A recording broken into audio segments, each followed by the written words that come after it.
ছেলের স্কুলে টিফিন দেবো বলেই কেকগুলো কিনে আনা হয়েছিল। তো দেখুন বন্ধুরা, কেকের কিন্তু ডেট আছে, ডেট ফেল হয়ে যায়নি, কিন্তু কেকের প্যাকেটের ভেতরে ছাতনা ফুটে গেছে। আরও কটা পিস এরকম ছাতনা ফোটা ছিল, তো ওকে বেখেয়ালে ছেলে খেয়ে ফেলছিল, আমি নিয়ে ফেলে দিয়েছি।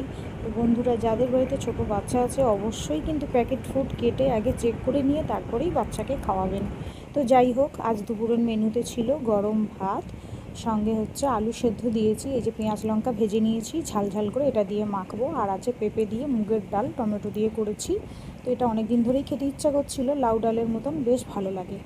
আর এখানে আছে মুরগির মাংস, তার সঙ্গে আছে এই যে কয়েকটা কাঁচা লঙ্কা ভেজে নিয়েছি, আর চাকা চাকা করে বেগুন ভাজা। আর এইটা হচ্ছে ইলিশ মাছ, ইলিশ মাছটা সারপ্রাইজ ছিল। তো এখানে আছে ইলিশ মাছ ভাজার তেল, মানে কেউ যদি খেতে চায়, অনেকেরই পছন্দ, আমারও পছন্দ, আমার ছেলেরও পছন্দ। তো যাই হোক, ইলিশ মাছটা বড়মশাই অফিস থেকে আসার সময় নিয়ে এসেছে, আমি জানতাম না আনবে।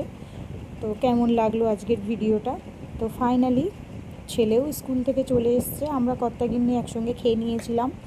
খেয়ে নিয়ে ও একটু রেস্ট নিচ্ছে, তো আমি ছেলের জন্য ওয়েট করছিলাম। ছেলে এলো, আসতে ছেলেকেও খাইয়ে দিচ্ছি। ও ইলিশ মাছটাও বেশ খায়, একটু ছাড়িয়ে দিতে হয় যেহেতু ছোটো, তো ওই কারণে। তো আজকের মতন টাটা। কেমন লাগলো ভিডিওটা?